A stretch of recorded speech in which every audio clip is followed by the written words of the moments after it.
We're not bringing Rick Ross, Cardi B, Young M.A., Meek Mill, formerly Drake, or Post Malone in here to talk about any of those things, or they're not charged in this particular indictment. They sang about being a boss.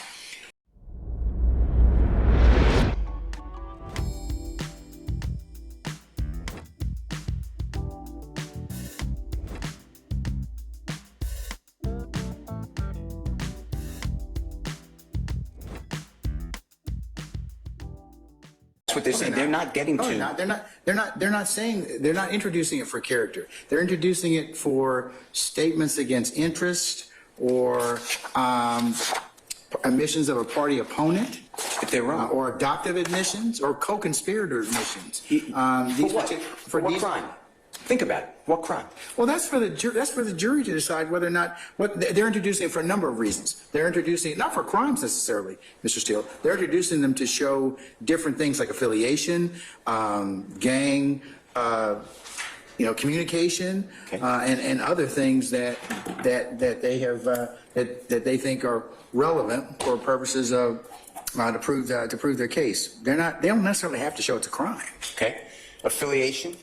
Under Rodriguez versus State, the leading case on gangs, Mr. Floyd was part of that case. I could be affiliated with Don't leave Mr. Carlson out of that. He'll get very upset. Okay, Mr. Carlson was involved in that case as well. Affiliation with a gang is not a problem. That is our right. I can be a member of the known criminal street gang. What I can't do, I could be proud member. I can say everybody should join my criminal street gang. We hate Jews, and that's what we do. And we associate with 3 or more people, and we're associating in fact. And our mission is to evaporate every Jewish thinking person in the world. And what we do then, we can march, we can protest, we can advertise, we can say that as many times as we want, unless it's a true threat, and we're going to get to that.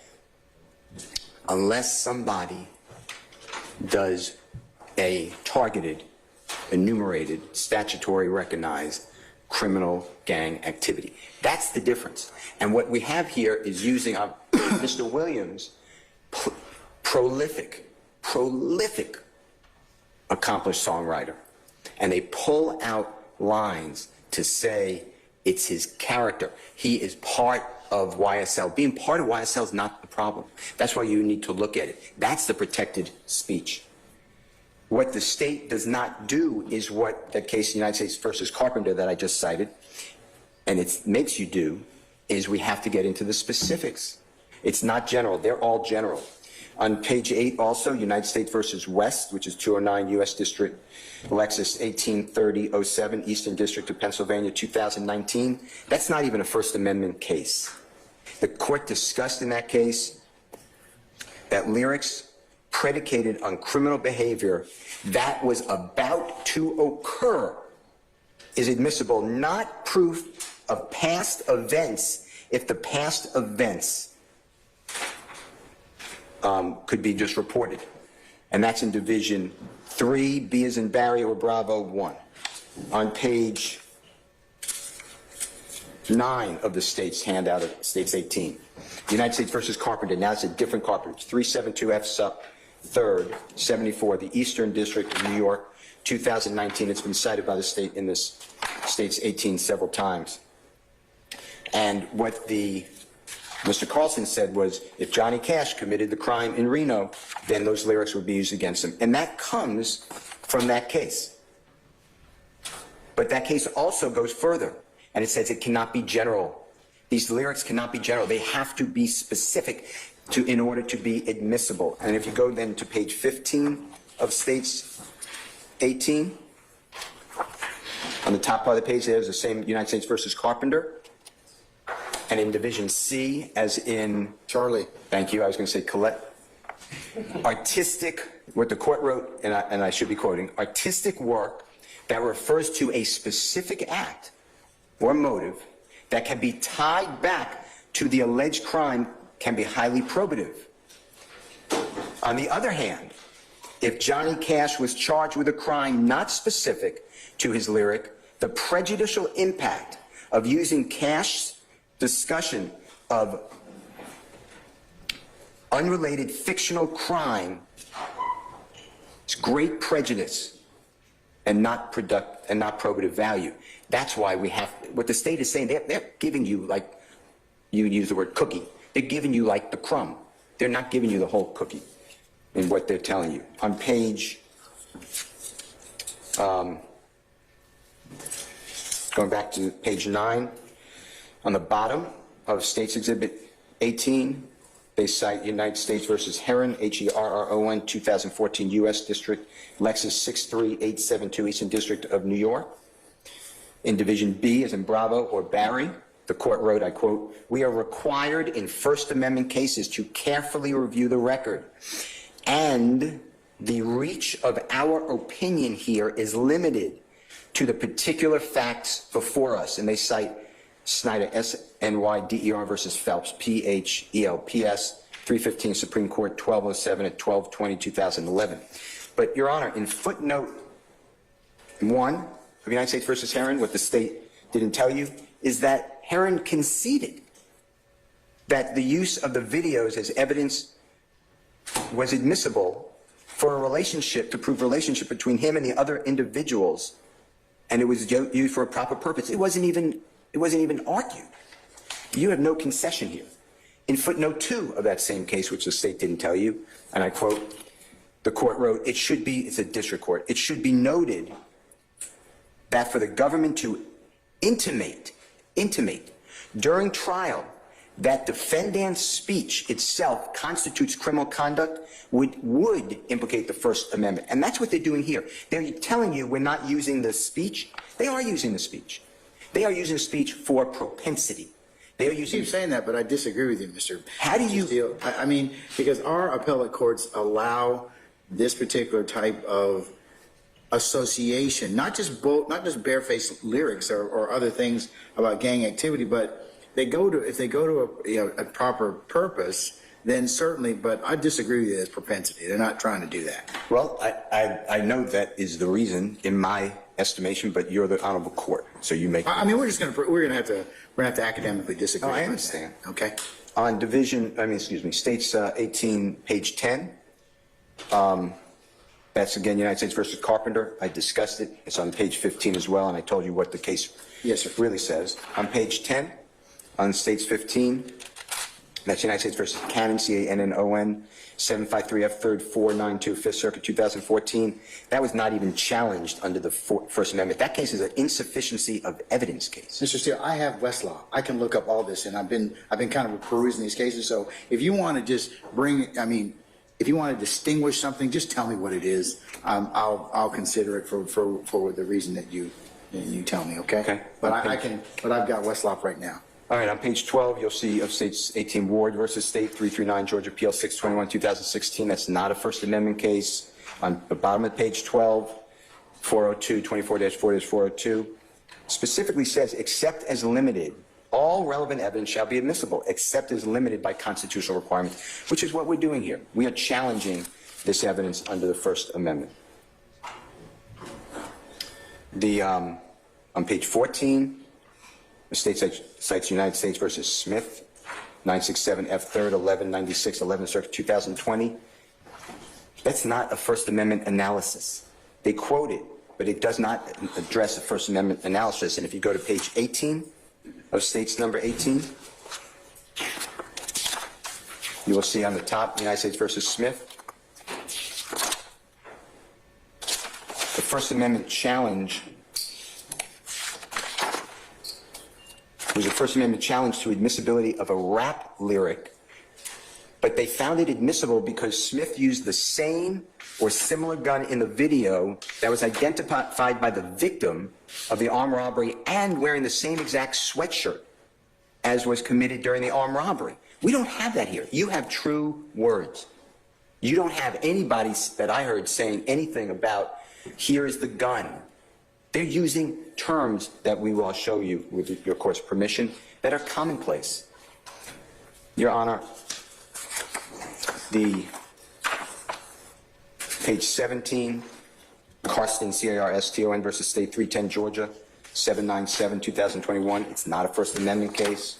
And that's what we're challenging under at first. That's our first line. On page 18 of States 18, Taylor versus State, Taylor 297, Georgia 132, 2015. That is not a First Amendment case. Chaddock, Chaddock, God bless you, versus State 203, Southwest 3D, 916, Texas Appellate Court, 2006. That is not a First Amendment case. So these cases are just not applicable. And the last ones are on page 21 of States 18. People versus Zepeda, ZEPEDA, 167, California Appeal 4th, 25, 2008. And on the bottom of the page, State versus Burmeister, BURMEISTER, 131, North Carolina Appeal 190, 1998.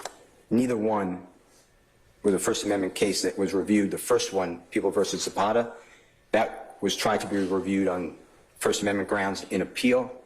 It was not preserved at trial, so the appellate court never even reviewed it. The natural born killer case that was announced by the state, Beasley, BEASLEY versus State, that's 269 Georgia, 620, 1998, page 22, that's not a First Amendment case either. So neither is on page 23 or 24, Jackson versus State, as well as Fleming versus State, neither one are First Amendment case. Mr. Carlson also cited United States versus Hankton, HANKTON, it's 51 F 4th, 578, Fifth Circuit, 2022. That's a case where a rap video was used. It's in Division 3.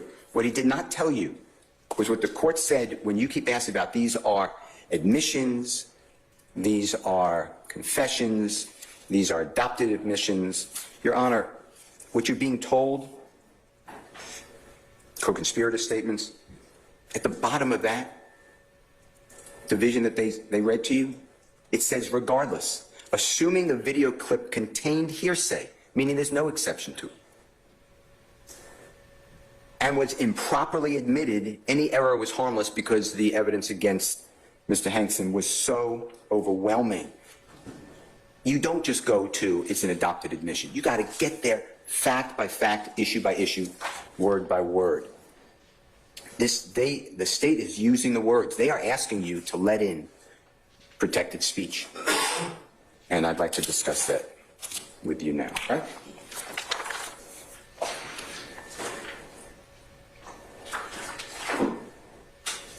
Okay.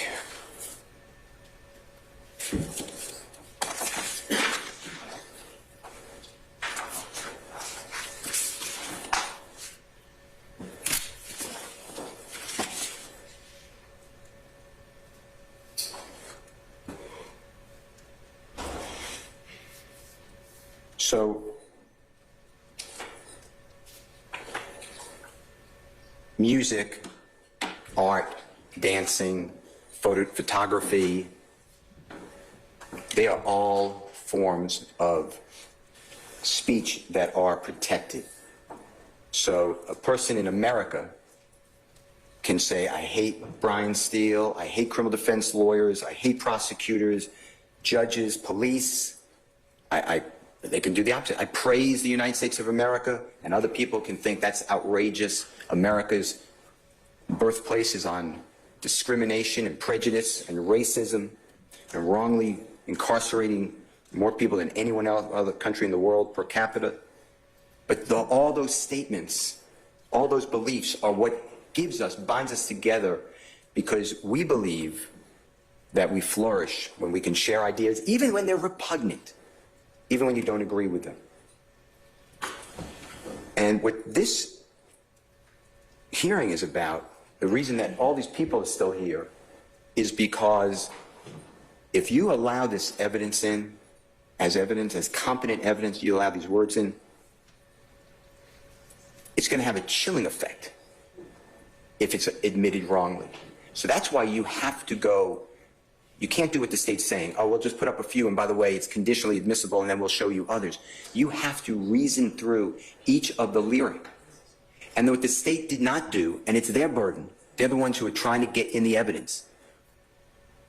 Who wrote the lyric? Now, I heard what Mr. It's a foundation. I mean, that's all. They need to do that. That's part of foundation, assuming that they can lay the foundation. Well, they're not on the witness list. It's not in discovery. It's not in their proffer. How about there are other people involved? There are people who change lyrics. There are producers. There are people who are experts in changing around beats. They can move words from one way to another. AI is used in the recording. Yeah, you told me this like 10 months ago, Mr. Steele. I still remember that. So, Well, the state hasn't done that. okay, And in that's order- our foundation. So, But all right. we're here. They can't even get to the actual substance. They can't prove that Jeffrey Williams uttered those words. They don't know what the lyrics are. These aren't like the old days where you have lyrics written on the label. This is just the listener. This is also not question and answer. When you say, hey, these are admissions, these are co-conspirator statements, these are statement against interest, this is not question and answer. This is somehow just different utterances that come together. It is not a fluid conversation. This is not like words that come because you say to me, answer this question, and I answer the question. Those words you can say, I meant what I said based upon this moment in time. We're talking about this topic. What the state is doing is what Mr. Weinstein said. They are just assuming things. And that is why they are targeting the lyric. It is not proof in and of itself. They are targeting the right to free speech, and that's wrong. Then they are hiding it in, well, it's really going to an They element. prosecute your clients because of the songs they wrote. I mean, they're using some of the songs, or at least attempting to prove other things that your clients may have been involved in, or their criminal for different elements that they're authorized to do. So I don't think that it's an attack on free speech. How do you take something that is said to the whole world, goes around the world on the internet, and then say, well, it only means this, and we're going to use it, and then you say, this honorable court, they tell you this honorable court, that is not an attack on free speech.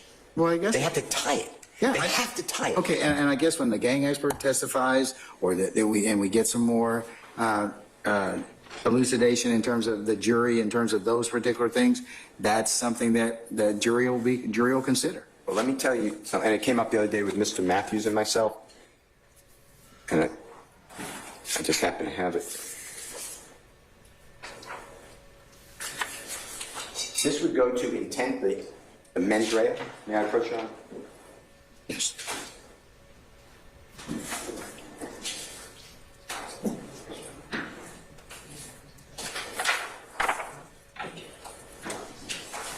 And Mr. Matthews and I objected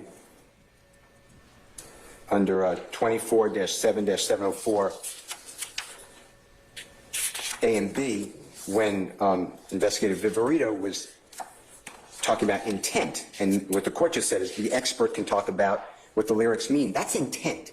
What the lyrics mean is the person who's speaking's intent. But Mr. Steele, remember, an expert's testimony does not have to be believed greater than anybody else's. So it's just one factor that the fact finder is going to listen to in terms of that.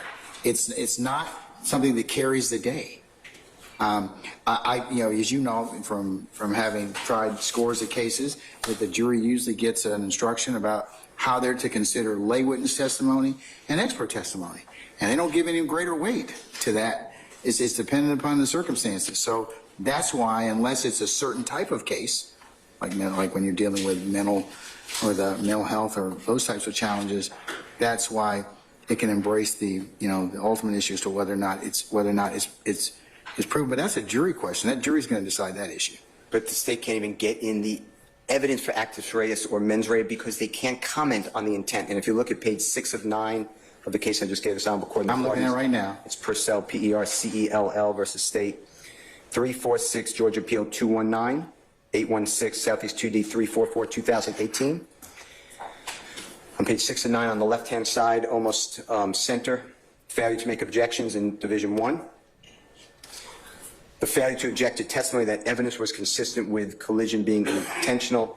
Purcell argues that trial counsel was ineffective for failing to object to several instances of law enforcement witnesses testifying that the evidence of the collision was consistent with it being intentional because the testimony was improper expert opinion on the ultimate issue. We find no reversible error.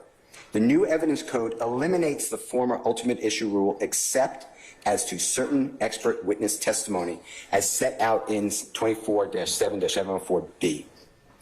Under the new evidence code, except as to certain expert testimony, testimony in the form of an opinion or inference otherwise admissible shall not be objectionable because it embraces the ultimate issue decided by jury of fact. Okay. And then it says, setting forth the lay witness's testimony regarding witness opinions and inferences. Going to the next line. As for... Oh, back up there, There you go. Oh, I'm sorry. Let me finish You that got to line. give Mr. Carlson Okay. and his father their due, okay? So, I mean, since you quoted them, so, but yes, that's what the new evidence code. No, let me finish that. authorizes. And let's echo it. See also Ronald L. Carlson and Michael Scott Carlson.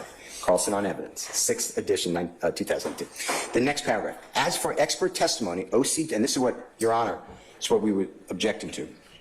OCGA 24-7-74B provides no expert witness testifying with respect to the mental state. That's what we're talking about here. Or condition of an accused in a criminal proceeding shall state an opinion or inference as to whether the accused did or did not have the mental state or condition constituting an element of the crime charged or of a defense thereto. Such I think ultimate that's issue. competency. Doesn't that pertain to competency, Mr. Steele? Let's go just one Answer my paragraph. question. Does it go to competency? Those particular proceedings that go to competency? Yes or no? Yeah. Because it's different. It doesn't. The next paragraph. We're going to disagree about that. Well, let's just read what the appellate court I says. can read it. I can read it, Mr. Steele. I'm just going to Okay. complete it. Contrary to the state's argument, the statute applies to all criminal proceedings, not In which, let me finish. Not just those in which the defendant's competency is at issue. In criminal proceedings, expert witnesses testifying with respect to the mental state or condition of accused cannot. okay, I agree with you. But they can't testify. They can't testify about whether or not it's an element of the crime. That's the jury's purview.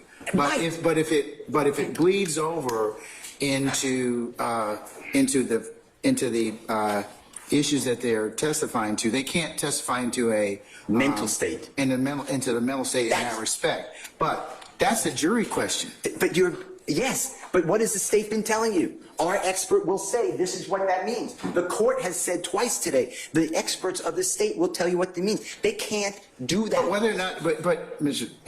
Hey, we're going to disagree about that. Okay. they can't do that. That's what that case says. It's not just, as the court just stated and stated last time, that only goes to the mental state of a mental health. That is exactly why I used Purcell. Or a defense thereto, because such ultimate issues are matters for the trier of fact alone. Because It intent. only applies to expert witnesses. 'Cause intent. It forbids experts from expressly stating a conclusion that the accused did or did not have the requisite intent. So that has nothing to do with whether or not there's a particularized phrase or element phrase or some other type of issue that the state's attempting to approve. It doesn't. I don't think it applies to the way you're interpreting mental state. If we just go slower, the state's experts cannot, if they're qualified, cannot talk about anyone's intent. They can they can't talk. They can't say like Mr. Williams' intent by writing this is blank. There you They go. can just say, okay, this song. If you look at it from the standpoint of what's been written, blank. No. Yes, they can. No, that's you can possibly, if you let it in over objection, the jurors can make those determinations. Yes, they can. Yeah. By playing the recording. You can't allow then the expert to say, and let me tell you what they were thinking, what this means. No, I'm not going to let them do that. Okay, well, then that knocks out the intent. Everything they've been saying is the expert's going to say. Well, then how are they going to, intent's a part, the element is, they're still going to have to prove it, so, Right. they're going to play it. That's right. Or That's they're going to say, hey, in this particular, particular song is being considered for whatever reason that you give it to. And the jurors listen because anyone can listen to music. You don't have to be some Expert. expert. That's right. Yeah. So, okay. But thank you, sir. So to continue on that vein, the state has not shown today, and I understand it goes to authenticity. I'm going to go back to First Amendment, but they have not shown who wrote the lyric, whether it was changed, when it was released, when it was recorded. That's another thing. Mr. Weinstein brought up something's 2013, released in 2015. The state hasn't said anything of when these items, any of the items. Mr. Weinstein said when it was written or recorded, but when was it really written? Was it written in 2010? Could you record something in 2013 or release in 2015? They have to prove that. And did Mr. Kendrick really want it to be? Is he under a contract where he has to perform in a music video? Mr. Williams is. He has to perform. He has to go to concerts. He has to sign memorabilia. He has to make himself public to take photographs. He has to do social media. That is all in his contracts. So for the court to get from the state that, hey, we just had this gang expert, who I know you said they're not going to be able to say it, but the state thought it until a moment ago, to say what this means, and we'll just determine when it was released, and then we'll just link it up to any crime we Remember, believe. they can't state an opinion or an inference as to whether or not the accused did or did not have a mental state. No, they can't get into the. I'm not like somebody telling me why I said something. You know, the jury can determine that. They don't need help. All right. So, anyway. You know, Your Honor, as the court probably knows, if it doesn't know, I will give this to you. I'll mark it as Mr. Do you have Exhibit 2 stickers? You have the stickers. You want a copy? Thanks. May I approach, Your Honor? You may. I'll do whatever you tell me. So this would be D2. And Your Honor, again, we recognize rules of evidence don't apply here. We're just not stipulating the authenticity or veracity of the content of anything yet. All right. Your Honor, I'll mark Mr. Williams D2. It is it's a book. It's fascinating, actually. Race, Lyrics, and Guilt in America: Rap on Trial. It's written by the Honorable Eric E.R.I.K. Nielsen Neilson and Andrea Andrea Dennis Dennis. May I approach? You can.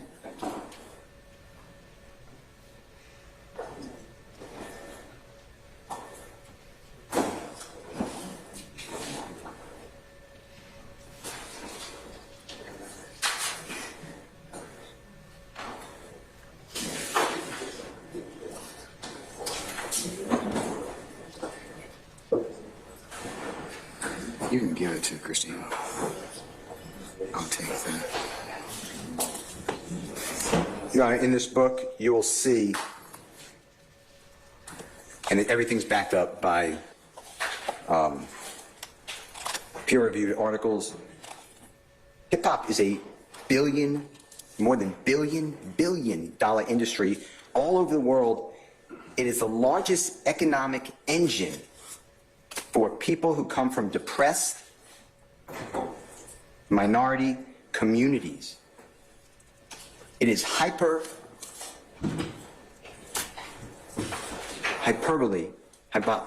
It is filled with untruths. And it changed our world for the better. We now speak differently. We use words all the time like slime and slat. The word N is no longer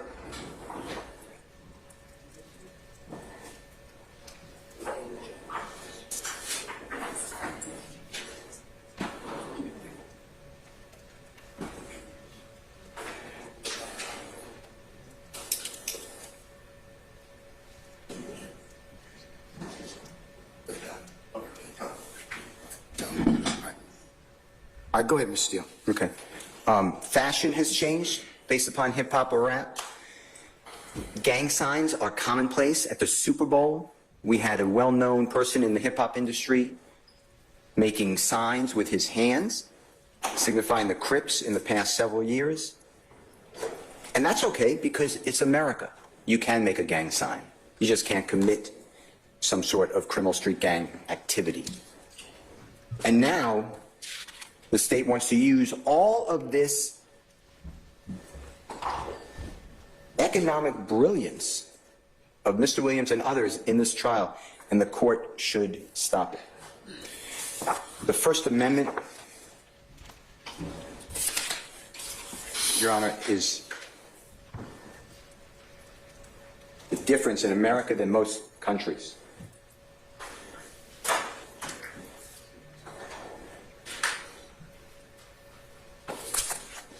It's really what separates us. The religious freedom. I heard you say it when we started this process on January 4th. You told the jurors they have every right for redress, to say what they want to do. You took it on yourself. You said, be mad at you. Don't hold against anyone else. But you said, but right now, this is what we're doing. We all come here because we have a duty. And there's other people you talked about. It was beautiful. I mean, everybody paid attention. Who gives us that opportunity to be free. Your Honor, there are a number of cases.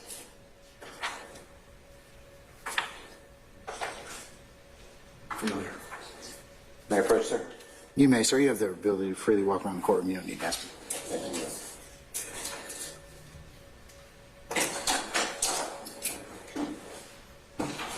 Your Honor, the case I just handed to the parties in this honorable court is Rodriguez. I mentioned it earlier. It's R-O-D-R-I-G-U-E-Z versus State. We've heard of Rodriguez a bunch, so Yeah, what is Rodriguez. it you want to tell me about It's a Rodriguez? big case, 284 Georgia, 803. If you look on page 2 of the copy I've given the parties, it's actually in our statute. It's in Division 1. Our highest court wrote, it's in Division 1, which on the left-hand side. It's the 8th line down on the right. Consistent with this principle is the following explicit statement by the legislature regarding its intent.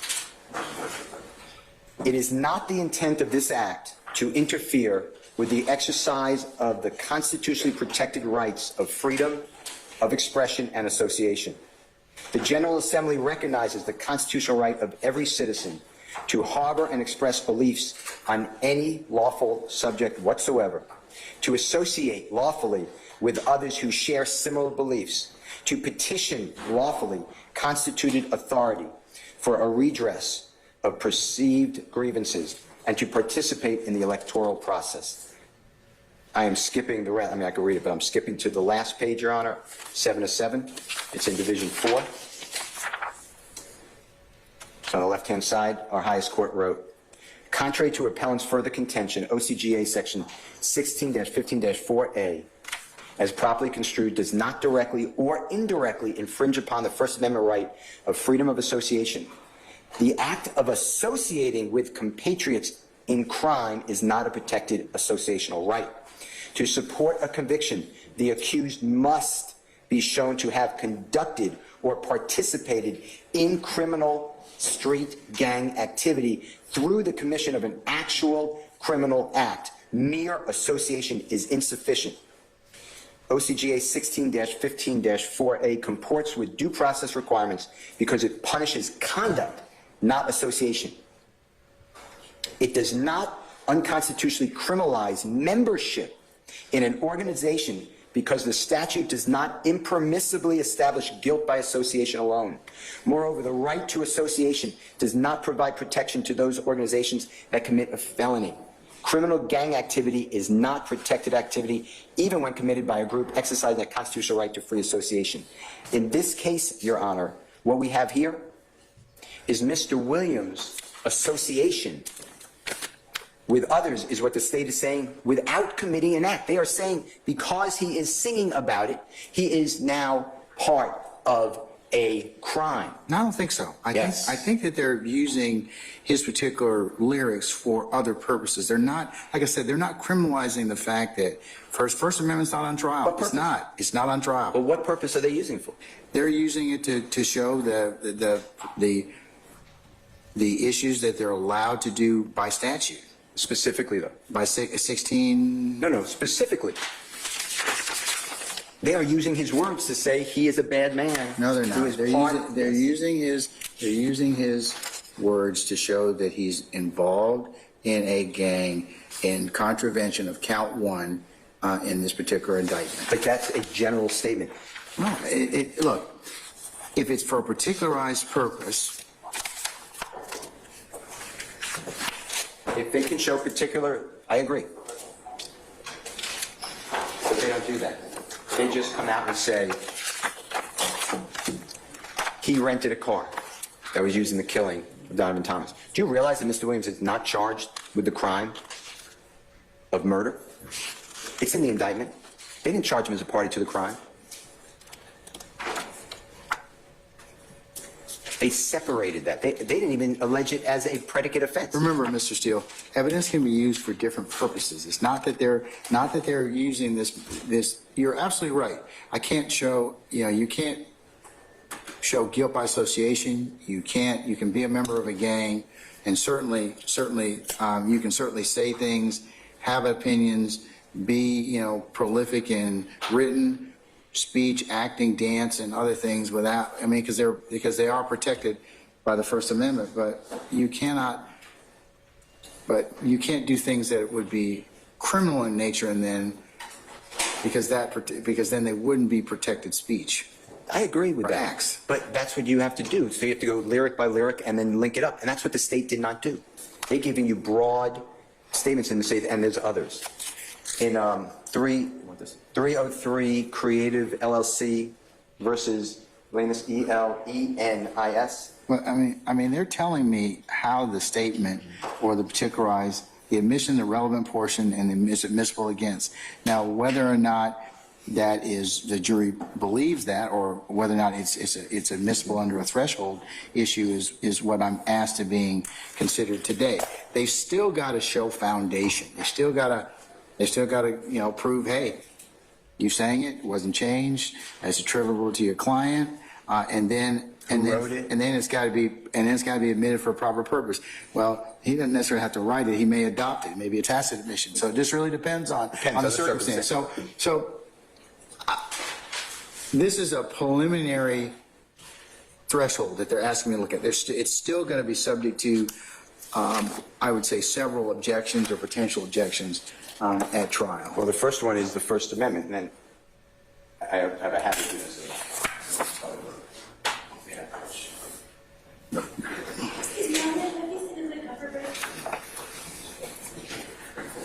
Just you.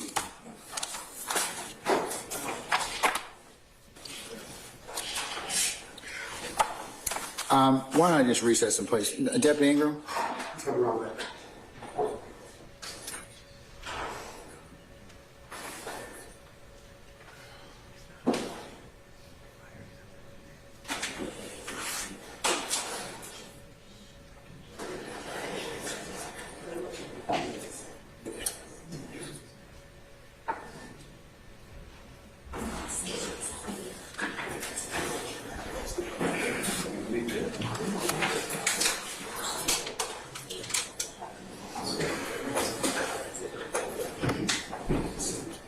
If they eat here, how long will it take?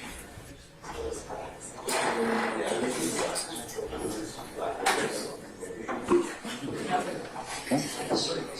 We got it? Dave, no? Okay, good. Oh, good. Yeah, I didn't think it's going to be a problem. Okay, all right. All right. We're waiting on Miss do you want to come back? Okay. I'm good. No, Coke would be good. Coca-Cola. You got Diet Coke? If not.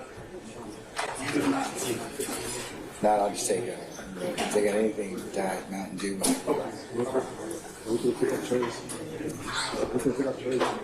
That's fine, yeah. It's fine, it's good. Here's Mr. Williams.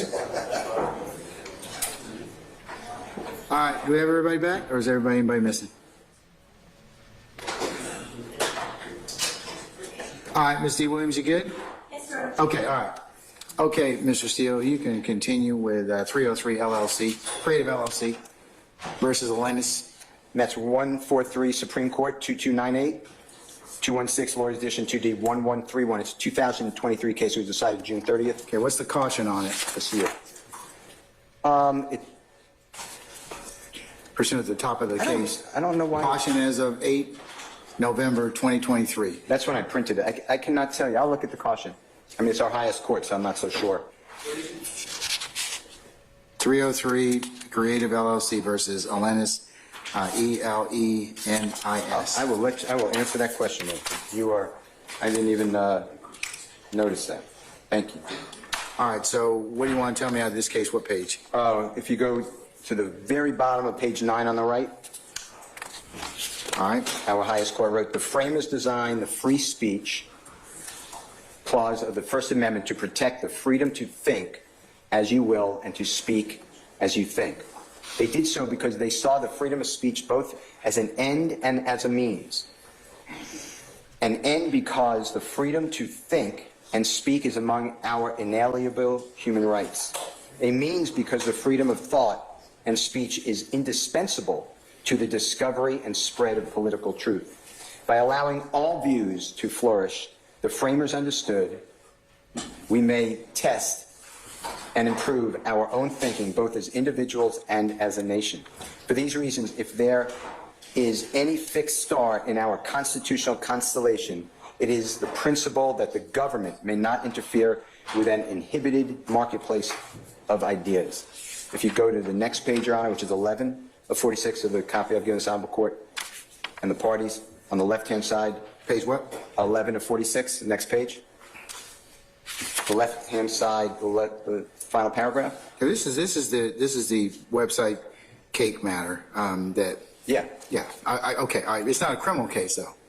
These are the principles of the First Amendment. All right. Okay. But what other principles of the First Amendment do you want to illustrate to me? That's what I'm just taking their language. As these cases illustrate, the First Amendment protects an individual's right to speak his mind, regardless of whether the government considers his speech sensible, as well as intended or deeply misguided. Okay, but this is criminal, okay? This is not civil. No. This is the First Amendment regarding, it transcends criminal and civil case. No, well, you can't just do anything. You can't just say anything and have the First Amendment protect you. Well, of course. So what specifically, I mean, because I don't need an education on the First Amendment, Mr. Steele. I went to law school like you. I've read the First Amendment. I have interpreted the First Amendment. So what specifically do you want to invite my attention to? Well, this case specifically tells us how important it is what you're doing when you're talking about music. On the next page, which is 12 of 16. 12 of 46, you mean? Yes. Okay. Thank you. On the left-hand side, the first full paragraph, 8 lines down, the last word on the right-hand side, all manner of speech, from pictures, films, paintings, drawings, and engravings to oral utterances and the printed word qualify for the First Amendment's protections. No less can hold true when it comes to speech. Mr. Steele, I don't disagree with any of that. So please, can we move on to something else? You are stating the obvious, okay? So can we move on to something, how this relates to why I should not, or why I should treat this particular series of lyrics under the First Amendment? Tie it to your client. You have to. You have to do an analysis. The state is asking you on your... What analysis are you saying I need to make different than Mr. Carlson told me? Let's just get to that. On States 19, Mr. Carlson said you don't have to do a First Amendment analysis. It's a top bar. I think it depends upon what type of statements as to whether or not I have to make a First Amendment. That's what I'm saying. I'm advocating that you have to do a First Amendment analysis. Depending upon what type of speech it is. Correct? Well, this is correct, Mr. Steele? Is it dependent upon what type of speech it is? It depends. As to what analysis I need to make? You have to make the analysis to then determine whether the speech is protected or not. You got to answer my question, because not all speech brings a First Amendment analysis. It just doesn't work that way. Well, tell me why, or tell me how you think that it's different in this particular circumstance. I'm not disagreeing with you, but tell me how you think I need to apply this First Amendment analysis. You have to do it because we're talking about songs, art. And that's on page 20 of 46, what the court wrote. And that's why I'm saying the Honorable Court needs to go very slowly under the First Amendment first before you can get to any other statutory issues. Because if this is speech that is protected, if this is speech that's protected, you don't get anywhere else.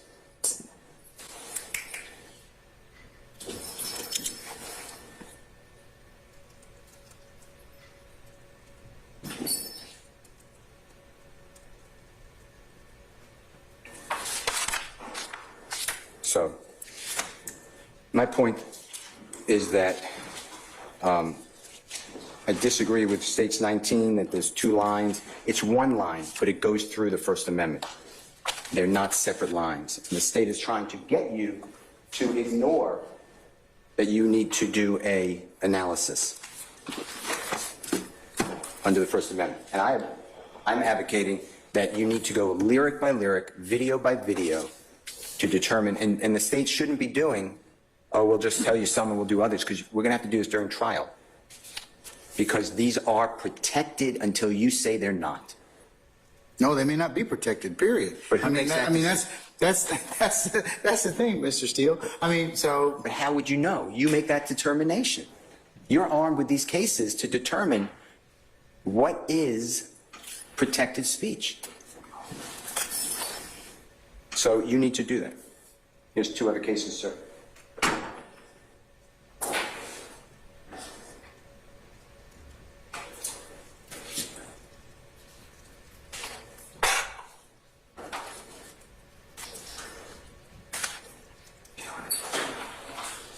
This is Counterman, C-O-U-N-T-E-R-M-A-N versus Colorado. This was decided 3 days before the last case that we just talked about. 143 Supreme Court, 2106. 216 Lawrence Edition 2D 775, 2023 case. Okay, and what's Counterman going to tell me? That wasn't always already cited in 303 Creative LLC. What different proposition do you want to tell me? And again, we have another caution on it. Yeah. As of 7 November 2023. Yeah, well, no, that's when I printed it, but there's a caution there. I don't know why there's a caution. It's the highest court, and it was decided 5 months ago. 4 months ago.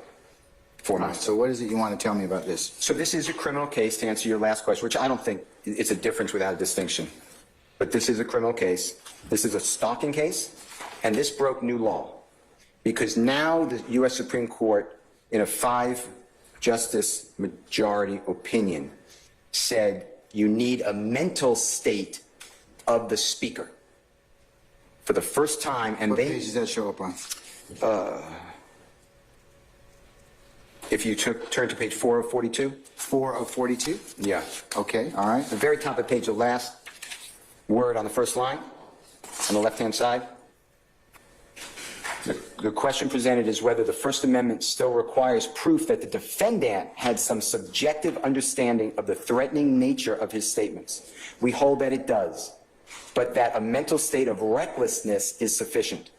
The state must show that the defendant consciously disregarded a substantial risk that his communications would be viewed as threatening violence. The state need not prove any more demanding form of subjective intent to threaten another. And that's a stalking case. So what you have here is now you have to go in the rubric, and you need all this information, which the state did not give you. What is going on at the time of the release of all these videos, of all of these songs? Because I'm saying that they're... Okay, but wouldn't that be wouldn't that be an issue that the jury's got to decide whether or not remember, mens rea and actus rea. So did they, there's always intent that has to be proven with anything, and it can be proved by the state by direct or circumstantial evidence or both. So why wouldn't, it states the obvious, Mr. Steele, in terms of Steele requires that you have some, it says right here, do what you just read. So I don't have any disagreement with that. But it's immune. It's immunized. It may not be the right word, but it's immunized. It can't come in. It's protected speech. It can't go to a jury until your court says this is not a true threat. And the state is using it for a true threat. They said to you today, these are threats by YSL. They are saying these are true threats. So no. They're using the line of whether or not, whether or not it can be, just for the other purposes, if it's 16-14-4, 16-15-4, or any of the other intrinsic evidence statutes that apply to this case. Yeah, you have to first go through and say, is this a true threat? They are saying these are threatening words. We are telling people, don't mess with us. Ms. Hilton said, we're telling the world we're YSL. I'm the principal and you could come in. But I think that's different because you've got, with a case you're giving out in Counterman,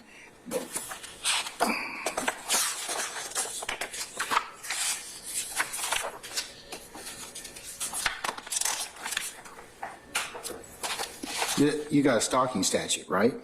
It's a stalking. It's a stalking statute. So the statements that, that are here, they're saying that related to show his statements were objectively threatening. Also, he was aware of their threatening character. So that's a little different than what the state's trying to do or solicit, whether or not these lyrics are admissible for other purposes. But they have to state why it's not a true threat. I mean, excuse me, I said that wrong. Why it is a true threat. And I'm saying it is not a true threat case. None of these lyrics are true threats. Therefore, it's protected speech. And if you turn to page 17 of 42 of Counterman, this is the concurring opinion, but this may answer the court's question of why do you have to be the guardian before the jury that then gets to determine. It's on the right-hand side, the last paragraph. And it reads, the burdens of over-criminalization will fall hardest on certain groups. A jury's determination of when angry hyperbole crosses a line will depend on amorphous norms around language, which will vary greatly from one discursive community to another. Juries' decisions will reflect their background knowledge and media consumption. Speakers, go on to the next page, whose ideas or views occupy the fringes of our society have more to fear. For their violent and extreme rhetoric, even if intended simply to convey an idea or express displeasure, is more likely to strike a reasonable person as threatening. Members of certain groups, including religious and cultural minorities, can also use language that is more susceptible to being misinterpreted by outsiders. And I stress this. And unfortunately, yet predictably, racial and cultural stereotypes can also influence whether speech is perceived as dangerous. And they cite Dr. Adam Dunbar and Dr. Kubin. Dr. Kubin hasn't been here yet for you, but Dr. Dunbar has. Threatening nature of rap music. So my point, to answer your court's question directly, like why can't the jurors just do it? The court is telling you why That's they what can't they're do saying, a jury's determination of it. I mean, crosses the line, but they still get that privilege of deciding that. No, the point here is it protected speech? That's what the case. That's what I just read to you. You need to decide whether a jury gets to hear that evidence, and you only do that if it's not protected speech, if it is a true threat, if it is something that the state is saying, or is it just simply Mr. Steele, music? I think it's two tracks. I don't understand your argument, okay? I really don't. It's two tracks. It's either First Amendment or it's not. And you make that decision. Okay. All right. That's what we do. All right. Okay. But you have to make that decision. Okay. I hope I've answered that. I mean, your question just was right there. And what is a true threat? That's the next case, United States versus Bagdashian, Bagdasarian. It's 652 F3rd 1113. Comes from the Ninth Circuit, 2011. And this is horrible. President Obama, the Honorable President Obama, was elected president. It's on page 3 of 22. It's on the background on the left-hand side. On October 22, 2008, when Barack Obama's election was looking more and more likely, Bagdasarian, under the username California Radio, joined Yahoo Finance, American International Group message board, on which members of the public posted messages concerning financial matters, AIG, and other topics. At 1:15 a.m. on that day, on the day he joined, Bagdasarian posted the following statement on the message board. Quote, regarding Obama, FK, the N, he will have a .50 caliber in his head soon, end quote. About 20 minutes later, he posted another statement on the same message board, quote, shoot the N, country, FKD, for another 4 years plus, what end has done anything right, question mark, question mark, question mark, question mark, long term, 4 question marks, never in history except Sambos, S-A-M-B-O-S. This was found to be protected speech. Under the state's theory, they would say, well, that goes to mens rea. But it's not, it wasn't prosecutable. They prosecuted him. Did they prosecute him? Of course. He was convicted.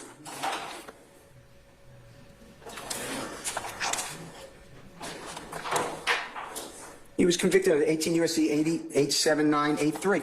He was convicted. Your Honor, they go through the analysis. That's what I'm asking respectfully you to do. You are the person, you're the only person on this earth who can do this, and you need to do it this time because I'm asking the court respectfully. Jeffrey Williams, if you let this in,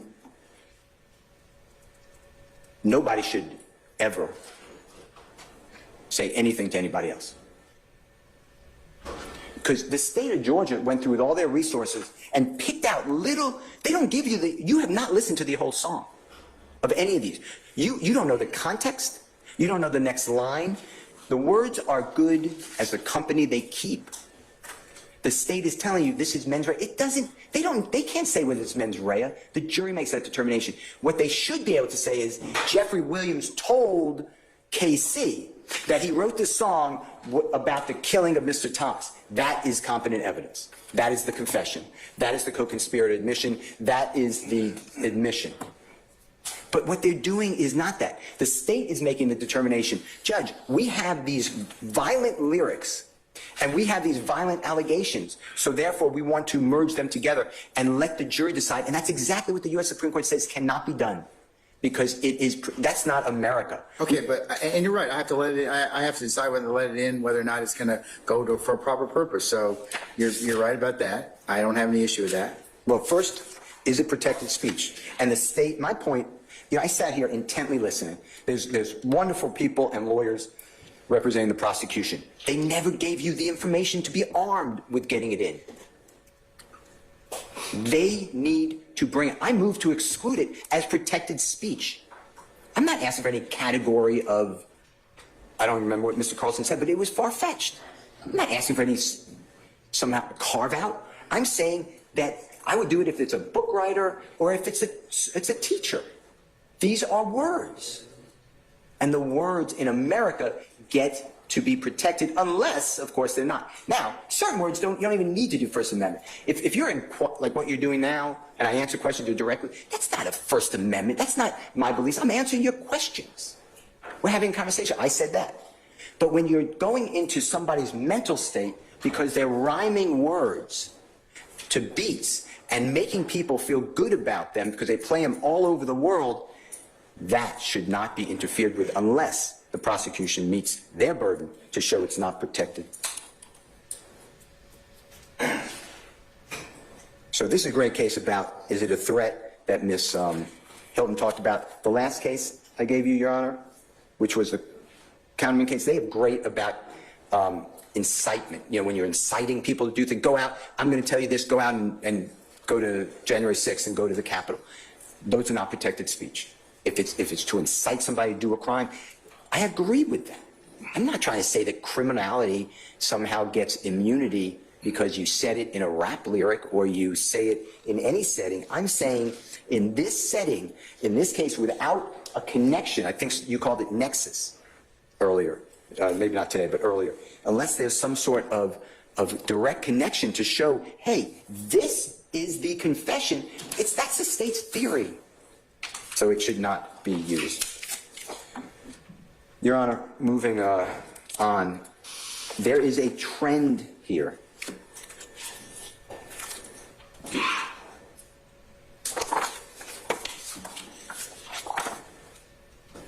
What is going on across America is the trend. It is not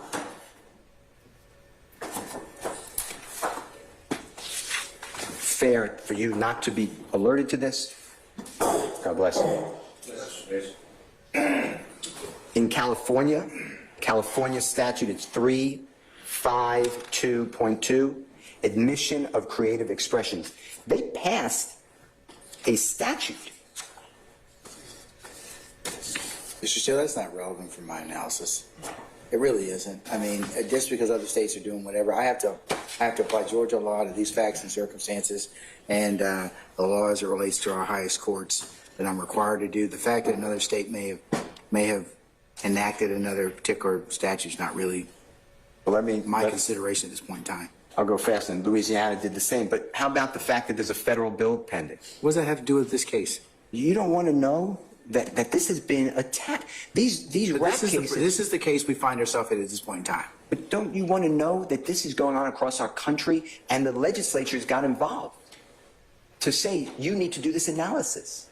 But they haven't yet, so I mean, so I can't. So I'm not going to consider that because it wouldn't be proper for me to do so, Mr. Steele. I have to apply Georgia law to these particular facts and circumstances, and those cases that are directly relevant. Okay, well, So the fact that another state may be enacting laws that prohibit lyrics or the introduction of those is not of consequence for the case that I have right here. Yeah, it's something that other states are doing, but. And the federal government, it's not done. I don't want to say they did it, but it's legislation's Okay. pending. All right. So, anyways, all right. What else do you have? Excuse me, I apologize for interrupting, but feet to the 8th floor is no longer there, and I know my client's family is unable to watch the proceedings. There's nobody in a. Well, I think because they came down here trying to get into this courtroom. The feed is up, but I think that should be well. Yeah, I think that. I apologize. Yeah, in fact, the feed's up right now. I can see it from It here. just doesn't have any. It doesn't have the gallery judge. Okay. All right. Continue. Okay. I'd like you to look at United States, and I'll email you this if you don't have it. I gave it to you, I think, previously, but it's United States versus Williams. It's in the district court, the District of Arizona. It is CR-18-01695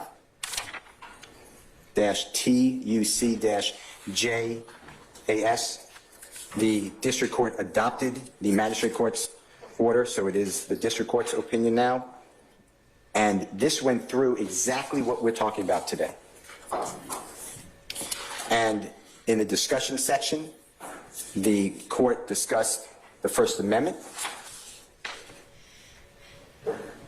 And then the court said that all courts recognize, I'm quoting, a significant concern with the admission of gangster, it's spelled G-A-N-G-A-S-T-A, rap, music at trial, is that the lyrics present a serious risk of inflaming the jurors and influencing them to convict a defendant on impermissible grounds. They cite cases from across the country. Courts have also universally recognized that rap music features fictional imagery, metaphors, and exaggerated storylines.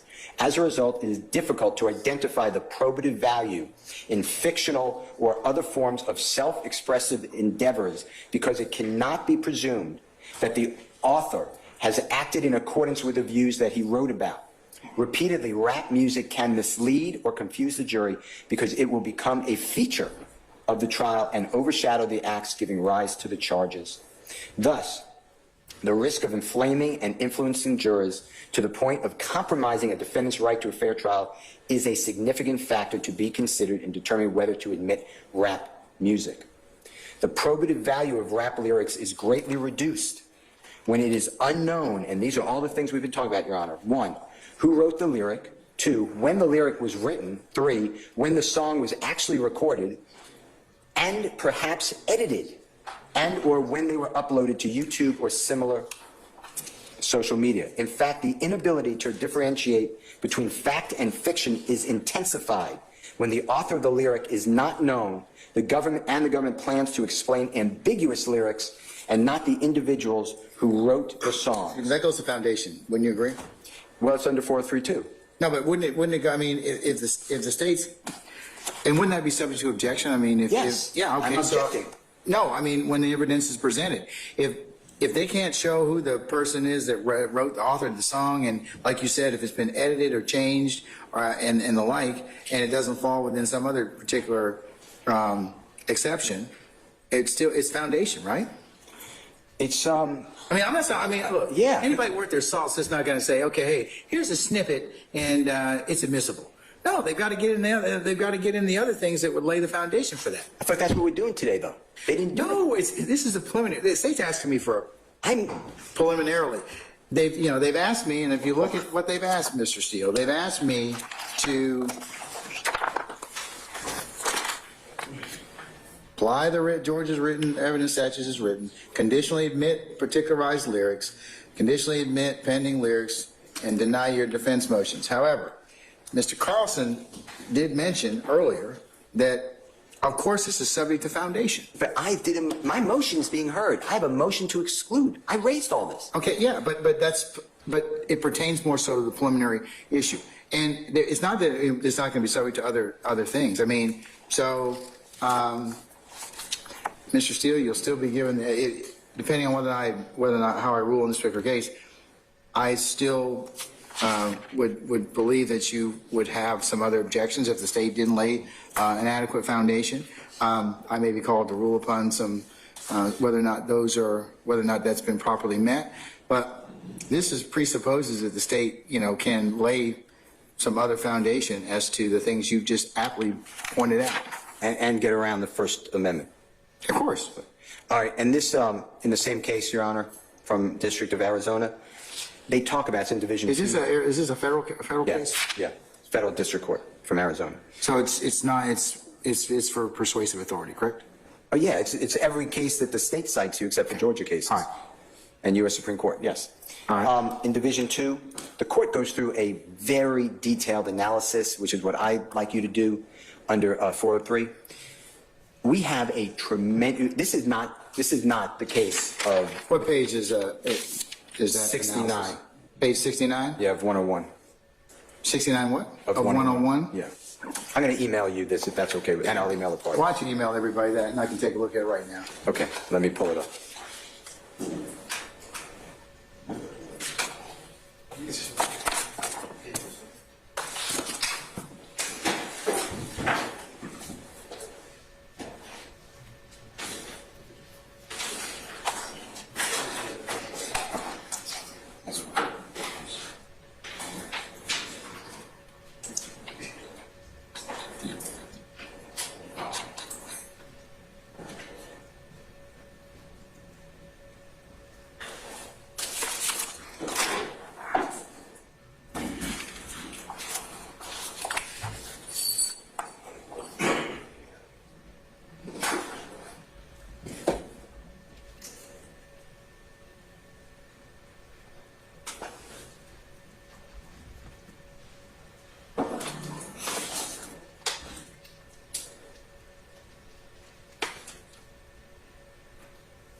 No, wait, no. Okay, because it's down. Has to be manually restarted from here by IT. Once here. Goes in around 7:20. Who lives upstairs? All right, let us upstairs. No, who's upstairs in the courtroom? Oh, nobody. Ingram pulled it up. Leaves first. Tell Ingram they can just sit in the back of the courtroom on that side. Just let them, if they want like 2 or 3 people or whatever, we got space for them. All right, Mr. Steele, did you email that to me already? Yeah, The internet is slow. yes.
I emailed you Mr. Weinstein's PowerPoint just now.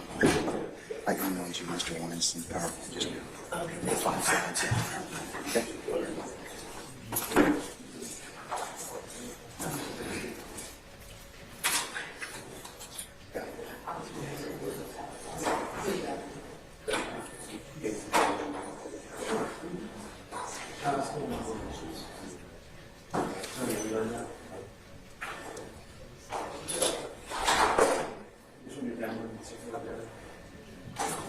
Do you have a copy of that case, Mr. Steele? I have a written copy. I emailed it.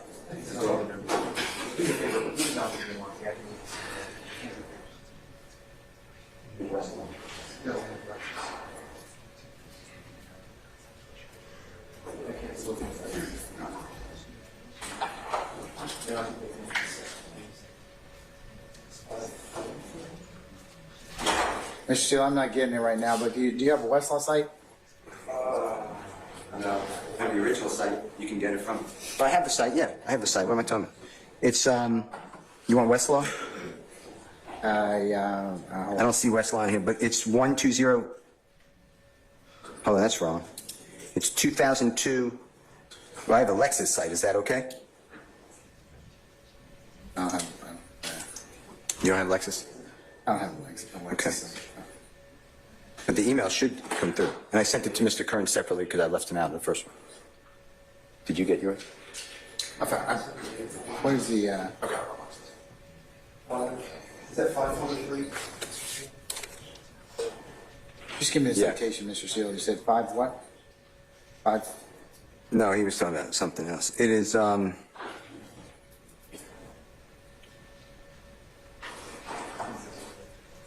have the Lexus site. They don't give on my copy, they don't give All right, never mind, it came. Okay.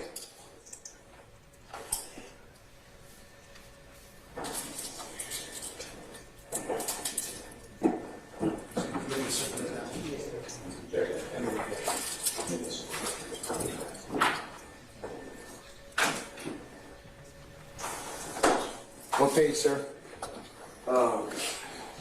What page is this analysis you're telling me that I need to apply? What page of 62 does it apply on? Let me see, because it's a different format, but hold on one second.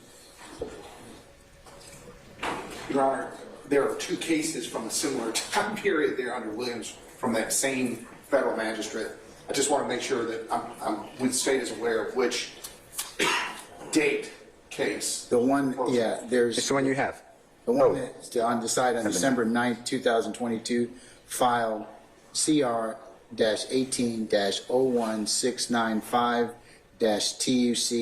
CR-18-01695-TUC-JAS, parens, EJM, closed parens. Thank you, Your Honor. You're welcome, sir. What page, Mr. Steele, of 62? I'm getting it right now, sir.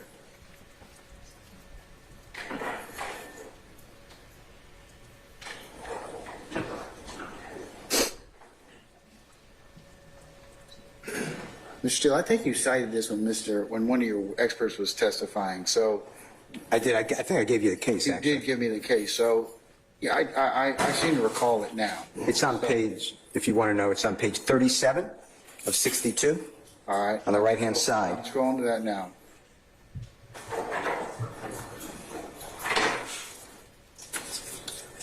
All right, I have it. And that's what I discussed with the Honorable Court. And then what I was just discussing when you asked for the the case. Where in this, where does the analysis or that you're referencing to that, are you suggesting that I take it into account? Everything, but it's under discussion, which is what I just cited you. On what page, sir? 37 of 62. I get it, okay, I got it. Okay, And then I skipped I'm with you. to the next analysis, which is just a couple of pages later, which if you look at, I discussed this on page 39 of 62, the very bottom right, okay. the danger of unfair prejudice. And then what I was just discussing when we stopped is on page 43 of 62, and that's exactly where you wanted to hear about what I said, that I'd like you to specifically look at this, and that's when you said, show me the case. Yeah, I've taken a look at Williams before because when your expert testified, you gave this to me already. And I think that the issue in Williams was whether or not you had some different facts, and your expert,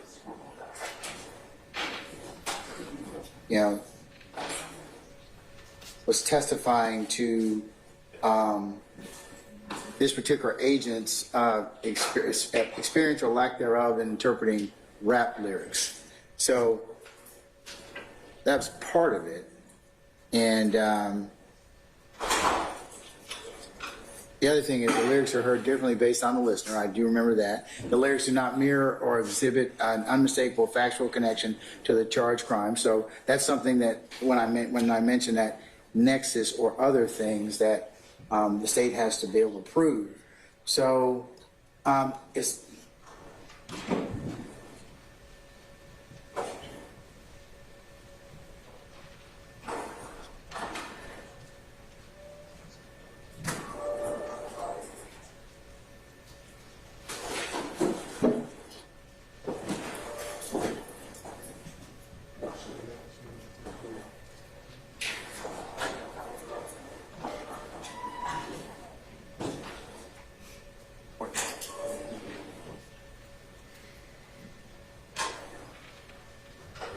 Email it to everyone else.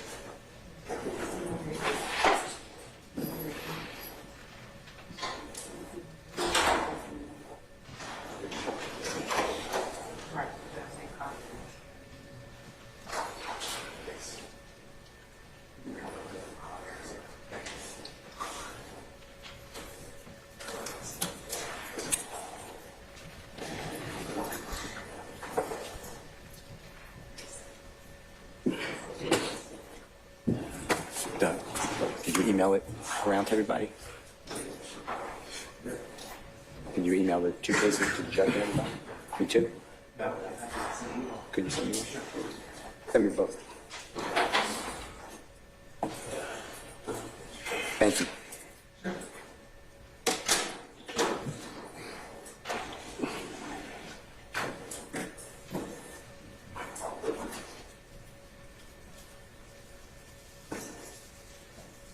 okay. The magistrate judge that wrote this opinion, it was adopted. I think part of the challenge was that the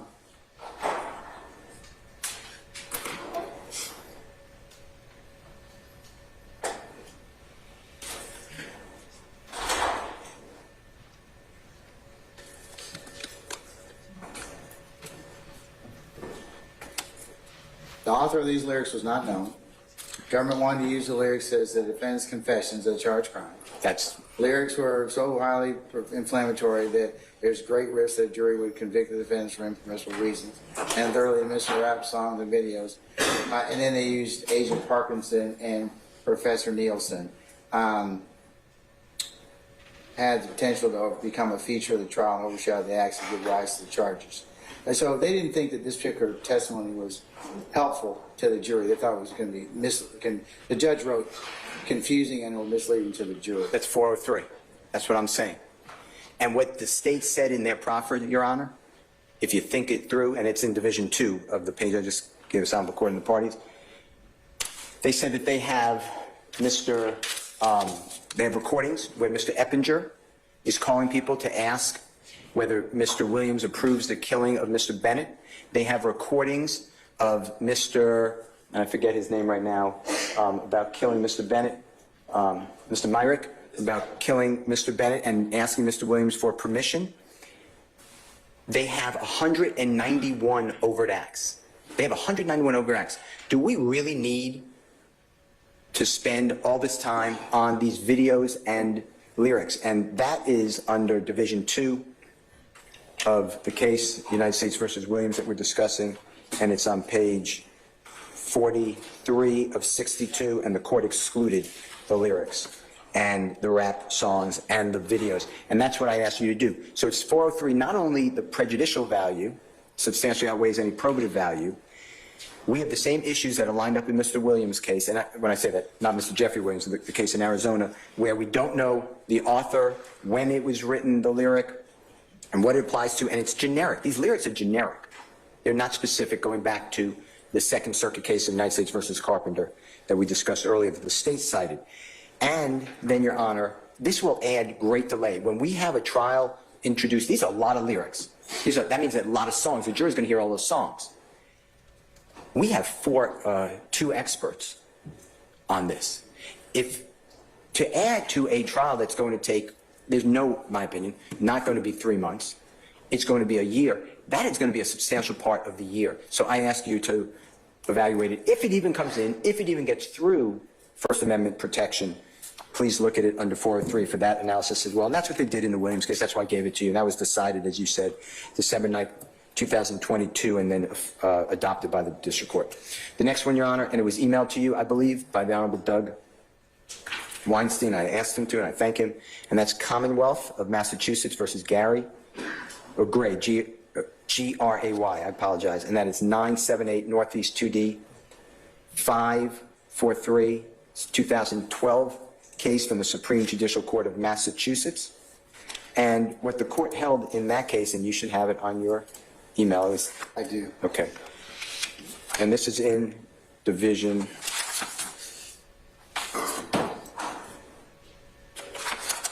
What page of 17 you asked me to look at? Let me get the exact page from the email, because the email is going to be different than...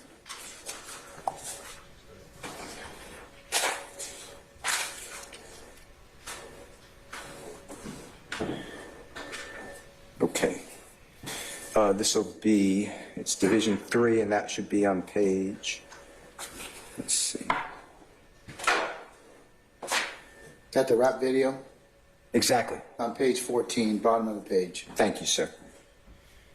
And what the court said, if you turn, well, let me see here. To the paragraph that begins with, even if the video had contained direct statements. So let me find the page.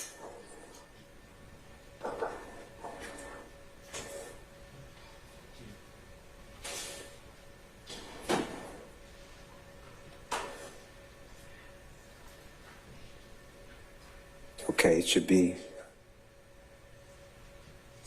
on page 15. Yeah, I think in this case, there was no issue as to gang affiliation. In fact, the defendant was willing to stipulate to it. Well, what they wrote... Willing to stipulate to it, and the court, said, it shouldn't have been admitted because it was minimally, if at all, probative and highly prejudicial. And basically it said here that evidence that posed a risk of unfair prejudice need not always be admitted simply because the defendant has opened the door as to his admission. The judge still needs to weigh appropriate value and risk of unfair prejudice in terms of balance favors admission. So that's consistent with our law. Okay, and then on page 16, with the state saying about their gang expert, it is... That's a police officer. Yep. Who's qualified as the expert without more. Yep. Okay, cannot without more be deemed an expert qualified to interpret the meaning of rap music lyrics. So that's why, again, I don't believe that the state's proffer is well-founded.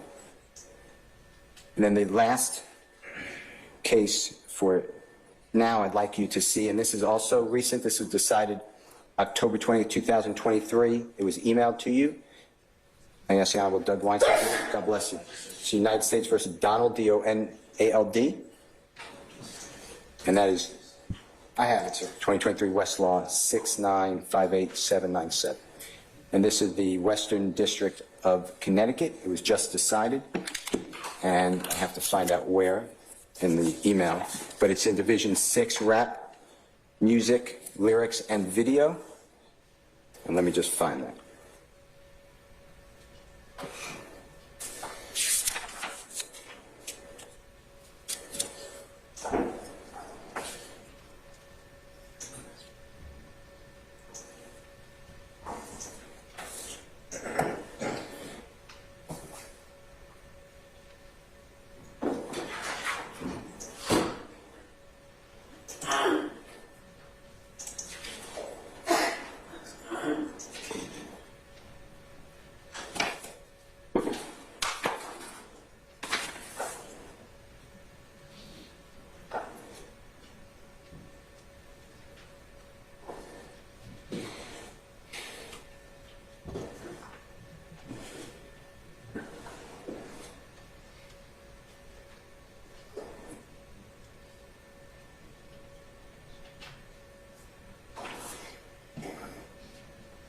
It's on page 20 of 32.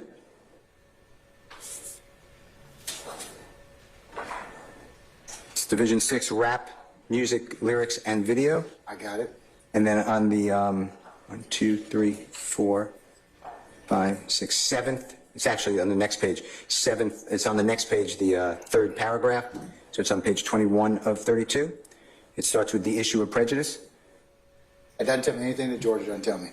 Well, I think it answered your question earlier. You said, what's the prejudice? The issue of prejudice with respect to the... No, I didn't say that, Mr. Steele. So you said that... I did not say that. Okay? No. I understand what I need to do in terms of the prejudice prong. Okay? Under 403. I get it. Okay. I don't need any other cases from any other jurisdictions. We have plenty in the state of Georgia, which give me a lot of information on how I'm supposed to interpret that in terms of legal relevance. Okay. I just like to highlight this one I point. don't, Mr. Steele, please, let's move on to something else, okay? I don't need to cover 403, all right? But I think but under 403, that's what I'm trying to say. It is so prejudicial. It's just so, this Told me that at least 10 times already, okay? I get it. Okay. That, so tell me something else that I can use in order to determine whether or not it's a threshold issue, I'm gonna allow this. All right. So next, if you don't mind, and it was emailed to you as well, you should see, and it was emailed to the state earlier today, you should see, it's entitled State of Georgia versus Mr. Jeffrey Williams. And what I did was go through what the state gave me. So I took the indictment and their motion. And what they said was the relevant information that they wanted to get in from the lyrics or videos. And I marked it. It's the same thing I emailed to you. Mr. Williams, number 3. May I approach you, Honor? So I gave you permission to move out the courtroom. I'm not moving for the admission, number 3.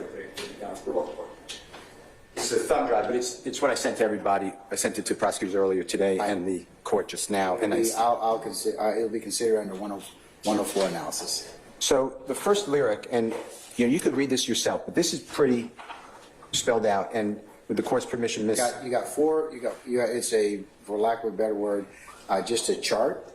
It's got the lyrics and the reference, a song and an album, the artist, and the video clip YouTube timestamp on it, and a link to thereof.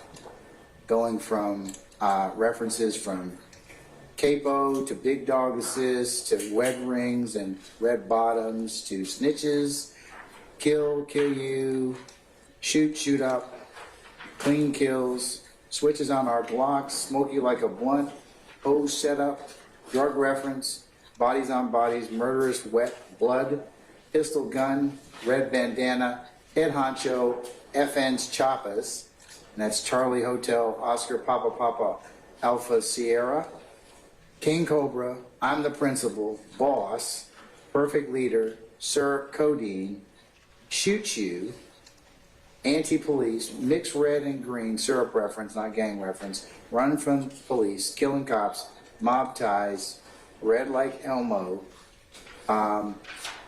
Wipe a nigga nose, Never killed anybody, but I got something to do with that body. I'm a general, shoot 100 rounds, shot his mommy, give the lawyer $2 million, throw your setup.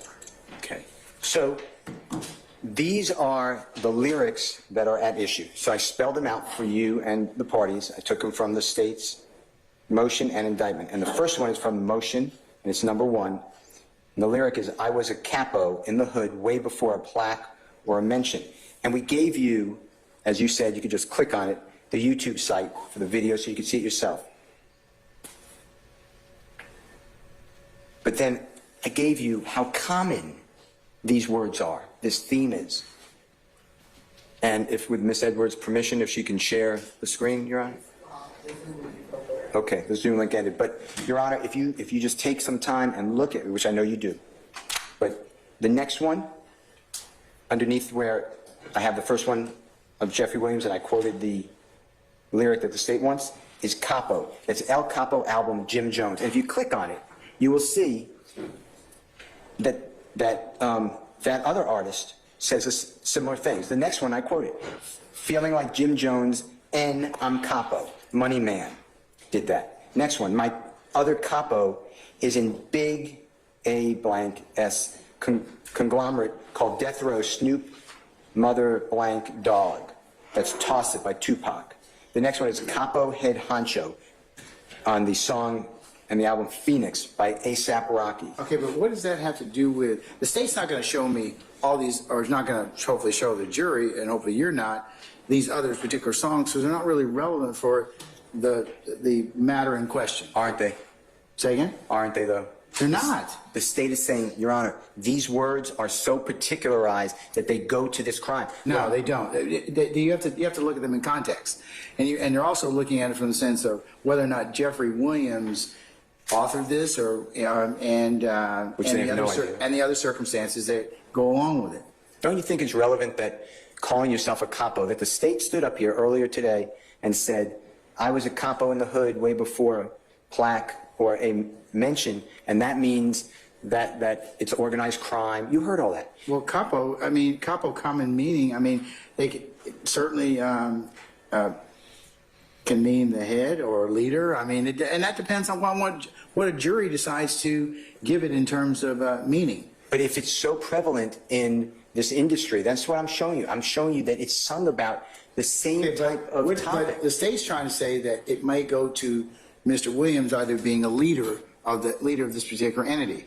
And if he's singing or rapping that I'm a capo in the hood, that might be something that a jury might find relevant to show whether or not he's actually the leader or not. They don't have to, but it's relevant for that particular purpose. Well, then I'm going to show that every single other person who sings about that is commonplace. But they're not charged with in the indictment, so it wouldn't be relevant for They're that. not particular. These are not like, oh my gosh, you nailed I'm just using Donovan Thomas. You nailed the shooting. He was shot from a drive-by on Saturday, the 10th day of January 2015, on near Northside Drive in Atlanta. That's particular. Okay, but capo may be a word that if Mr. Williams is artist, okay, or that he uses in this particular song. And whether or not it has the meaning that would be relevant for admissible purposes in this case is a separate issue. But doesn't it mean something under the First Amendment analysis that a lot of people sing about that topic? In the same... No, he's using a word. All these people are using the word. He's using a word. All these people that I told you are using the same word. But they're not charged in indictment in count one. Exactly. That's the point. But that's not that's not the point. The point is whether or not it's useful to show membership or leadership. It's useful to show. And you're taking it out of context. You're taking it out of context. How's that? Because you're pulling one word in a particular sentence that has 1, 2, 3, 4, 5, 6, 7, 8, 9, 10, 11, 12, 13 words in that sentence. But the state did. You put the word. They're putting the sentence in terms of context. You're pulling out the word capo and you're saying, well, everybody else is rapping about capo or singing about capo, so that's protected speech. None of those other words matter. Okay. I was a capo in the hood way before a plaque or a mention. They're using it because I'm saying I'm a leader. Mr. Steele, I will give you that other people may utilize words that you or somebody that somebody else may also use in those songs. I'll give you that. But whether or not they're admissible or whether or not they go to a particular purpose, that's another thing. So that's for the jury to, if it's admissible as a threshold matter, the jury's going to have to decide whether or not, like in the first one, capo, whether or not that is attributable to your client being the leader or leadership position or singing about that, hey, I am the head of this particular entity. But Your Honor, I go back. That's definitely relevant in terms of what. Now, whether or not the jury decides that is another thing. I don't want it to go to the jury. Well, I know you don't want it to, but it may. It might. I want you to exclude it because I'm probably not going to exclude that one. I'm just going to tell you that because that goes to, for a number of reasons, it can go to show whether or not, as Ms. Hilton pointed out earlier about 4 hours ago, whether or not your client actually is the leader of this particular gang. Now, that's assuming also that we have attribution, authorship, and a foundation can be laid. How about the First Amendment, though? I don't believe the First Amendment's going to cover that one. It's so unparticularized, and that's the whole point. Okay, Mr. Steele, again, they got to be able to lay the foundation. If they lay the foundation, I'm telling you that that particular one would be admissible. Well, I don't know how it gets through the First Amendment when all these other people are singing about it, but I respect this honorable court, but that's what all this is. All of this, Your Honor, and D3 is for my consideration, but in each one of those categories that the court read off and that you have listed other songs about that or other references, like I said, I'm not saying that other people haven't rapped or sang or written about those particular lyrics, and and those particular individuals, they're not charged or referenced in this particular indictment. but their lyrics shouldn't be used against them. Well, it depends on the purpose. Again, You just have a lyric, a common everyday lyric. Again, they're not punishing or seeking to punish or seeking to introduce and criminalize your client's, if it is your client's, artistic product under the First Amendment. They're not trying to do that. I think they are. And that has been the assertion by several folks that's what's going on. I'll admit or exclude this particular evidence based on the rules of evidence, not because it's going to be, First Amendment's on trial. If it does fall within the First Amendment, then I'll apply a particular analysis. If it doesn't, then I will look at whether or not it falls under the actus reus, mens reus, logical relevance, other offenses, 402, any of the 24-8, 801D2A, 801D2B, 801D2E, 24-8-804B3, and the intrinsic, and the other statutes under 1615.3, 1615.9. And the last thing I will do is determine under 24-4-403 the legal relevance. And if it meets all those gates or the gates that are applicable to that particular statement, I will admit it. If it fails, I will exclude it. All right. Well, I'm just going to then stop in place because I hear you clearly. I'd like you to look at one note, if you don't mind, on that same email. If you could just turn to page What page of D3, sir? It should be 18. It's number 21, boss. All right, hold on. 18 of 23, page 18? It says 18 on the bottom of my copy. Yes, sir. 20, and it's the 21st reference to boss. And the lyric that the prosecution wants to put in is, quote, "I'm a boss, I call the shots." If you allow that in, and Rick Ross on the song Boss said, "I'm the biggest boss that you've seen thus far." Meek Mill on "I'm a Boss" said, "I'm a boss." Bodak Yellow, Cardi B, the artist, said, "I'm a boss, you a worker." This goes on and on. What I'm trying to... Okay, but again, they're not charged with anything in this particular indictment. So is it that the First Amendment steps aside when a person's charged? No, but it's contextual and it's fact specific, and it depends upon what they're trying to link it to. We're not bringing Rick Ross, Cardi B, Young M.A., Meek Mill, formerly Drake, or Post Malone in here to talk about any of those things, or they're not charged in this particular indictment. They sang about being a boss. If the state is trying to assert the reference, "I'm a boss, I call the shots," goes to a leadership issue, or "I'm the leader of the gang," well, then that might be relevant. But whether or not the jury decides to take that for the assertion and argument that they're making, that the state is making, is another thing. I am sure that you will probably examine or also make reference to these other particular artists, and whether or not they being the jury, finds that this is relevant for that particular purpose. Remember, we're not just saying, "Hey, Jeffrey Williams wrote about being a boss. That's not what the state's doing. They're saying that they're introducing this particular lyric for the assertion that Jeffrey Williams is the leader of this particular entity. Now, whether or not they being the fact finder, the jury decides that they wish to make that conclusion, they'll make that conclusion only after, if I admit the testimony and then I give them an instruction on how they're to consider the facts and the evidence they determine them to be, and they decide that, yeah, based on that, as part of the totality of everything that they've heard, beyond a reasonable doubt, then certainly they can come to that conclusion. They may decide, you know, hey, no, he's not the boss. Just wrote a song about it. But the state's going to present other evidence, and whether or not that individual collectively shows that your client is the potential leader of this particular entity, that's for the jury to decide. Well, under that analysis, then if Rick Ross is charged with being a leader of a criminal street gang, then his lyric comes in. Well, no, not necessarily. Only if it's for a particularized purpose. Well, if the prosecution said he's the leader of the gang and that's what he said, then it's Well, coming if in. he says also, it might be an admission saying, hey, I'm the boss of this gang. They can consider it in terms of, they could consider it in terms of that. I mean, so.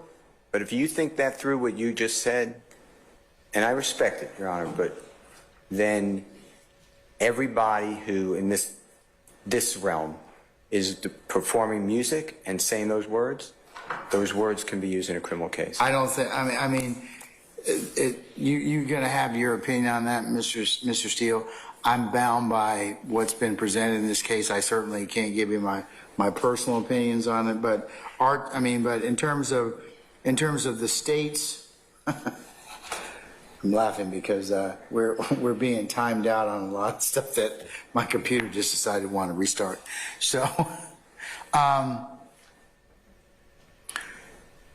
so what I'm saying is that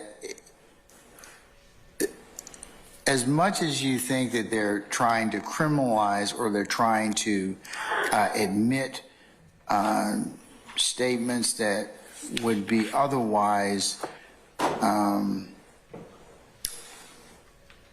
that may be classified as free speech, the analysis has to be one or the other. So if assuming that that's it, then the jury will consider that for whatever reason that it's introduced. I'm just not going to let them introduce something just for shucks and giggles on that, just because your client wrote a song about that particular issue. It has to go to a particular purpose. My gatekeeping function is I'm required to do this. They're going to have to present the foundation as to it, and it has to go to an issue that they issue a proof that they have to at trial. They're not. I don't believe they're trying to say that because your clients wrote this song that he's a bad person or anything like that. I wouldn't allow them to introduce that evidence if that were the case, but. Sometimes, as you know, being an advocate, I do have to balance the 403 and legal relevance over prejudice, and that's one of the the harder things I end up having to do as a jurist, but I got to do it. So, but the chart's helpful. It is. And then finally, Your Honor, I'll move for the admission of Mr. Williams, number 4, dated today. It's a declaration of Adam Dunbar, PhD. And you've heard from him before. And that's his declaration. I've already served it on the prosecution on November 3rd of 2023. Your Honor, if I did not move for the admission for purposes of this hearing of any of my exhibits, I've already considered D1, D1, which is Mr. Weinstein's, and you have D2 and this would D. Yeah, D2 is the book, and D3 is the chart on the thumb drive. This would be D4. Your Honor, I have more, but I hear the tenor. I understand the court's statements, and I believe you understand my issues. So I will be objecting, and I don't believe the state met any of its burden that it did have to introduce these lyrics. I asked them all to be excluded. All right. Mr. Carlson? Mr. Fair to assume that Mr. Steele's arguments regarding 403. We kind of segmented this. Are they adopted by Mr. Steele? Unless you want to be excluded, there I'm going to include them for everybody who they may be applicable to.